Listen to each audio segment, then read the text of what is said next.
Hey guys, it's Danny. Today we're gonna discuss about orchid fragrance, and I'll give you 9 reasons. I just showed 5. But anyway, 9 reasons why your orchid does not smell at all or not how you expect it to smell. I had a discussion recently with Andrea here on YouTube regarding this topic, and I think it's a good idea to make a video about the most common reasons that I encountered with my orchids when it comes to fragrances. So let's start with the first reason, the first time bloomer. If you have an orchid that you purchased at a very young age, maybe a seedling, its very first bloom has the chances of not being as spectacular as you would expect, appearance-wise and also fragrance-wise. First blooming orchids can have no fragrance at all or very mild fragrances. It can happen that they have different fragrances than what you read about, but this is not a rule in concrete. Some orchids just bloom beautifully the very first time they ever produce a flower in their life. However, it is not uncommon for the first blooming time of an orchid to be less fabulous than you expect. The second blooming most probably will show its full potential. Reason number 2, acclimation and adjusting to your environment. We discussed a lot about how orchid blooms might look a little paler, a little different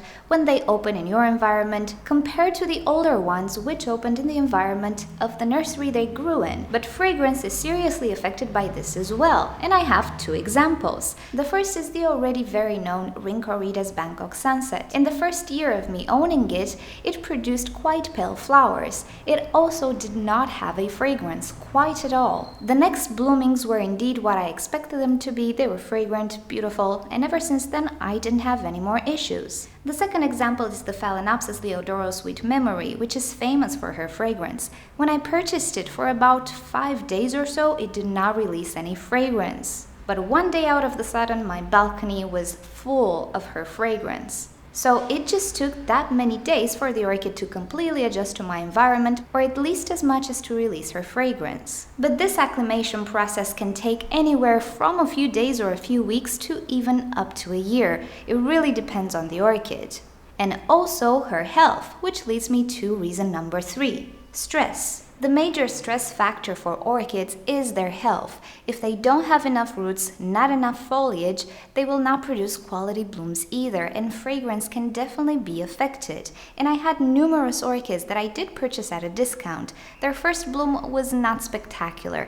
The second bloom was a lot better, even fragrance-wise. An orchid can also be stressed by its environment or the fact that you don't water enough, so it's a care-related issue as well. Stress really affects the quality of blooms and fragrance of an orchid as well. Reason number 4, the time of day. Now, some orchids do not release their fragrance unless it is morning or even nighttime. So if your orchid is advertised as fragrant, make sure you research what time of day she releases her fragrance in. Some orchids only smell during the nighttime, like the Brassavola orchids or the Angraecum orchids, while other orchids smell much better in the first hours of the morning, like Miltoniopsis and many other Callia orchids. So before jumping to the conclusion that you have a non-fragrant orchid, try to research when it releases its fragrance. Reason number 5, the age of the blooms. Right before the orchids are about to drop, maybe a few days before or even a week before, an orchid tends to lose her fragrance.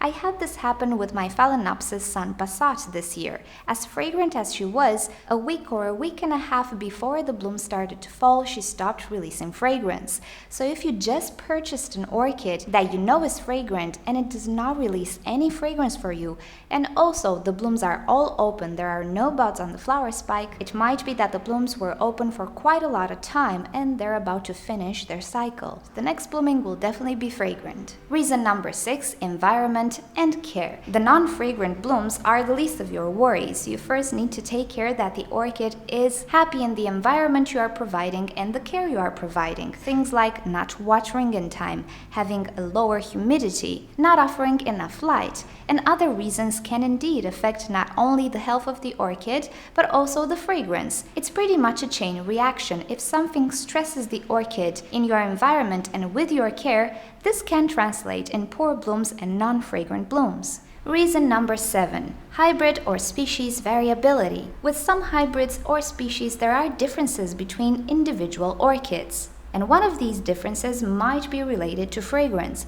For example, I have a Phalaenopsis mini mark which is not fragrant. However, some people do have fragrant mini marks. The blooms look identical, so pretty much there's no way to know which is fragrant and which is not, unless it comes with a particular tag of the particular cultivar. And to give an example of a species, I have the Silagene cristata. In some videos it is mentioned that this orchid is very fragrant. However, mine has no fragrance. At the same time, mine does not need that cool winter rest in order to produce blooms. Actually, I had issues with that when I tried to provide a rest.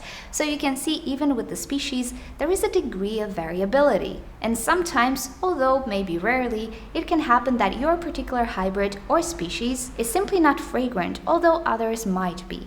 Reason number 8, personal perception. There might be some fragrances that you simply cannot fully detect, while other people can. Also, there are fragrances that smell a particular way to you, but slightly different to other people. For example, the Oncidium cherry baby is known to smell like chocolate or vanilla, some would say. And I was inclined to think it kinda resembles vanilla, until I had the Maxillaria rufensis, which really smells like vanilla. And I had the opportunity to compare the fragrances, and the cherry baby does not smell like vanilla to my nose. So with every orchid, there is a little bit of a twist, and it does depend on your personal perception of what the smell resembles for you. And reason number 9, your orchid might not be fragrant at all, although it was advertised to be, and I do have an example. The Camellia Hawaiian Splashlea is not a fragrant orchid. Some stores seem to specify that it is fragrant. I looked up this orchid on the internet and on forums, and nobody seems to feel any fragrance from it. So by all intents and purposes, the store might have just gotten some false information. And actually, the orchid is simply not supposed to be fragrant. So if the orchid you have does not have a fragrance, although the store said it should have a fragrance, just Google it and see what other people say. It might really not be a fragrant orchid.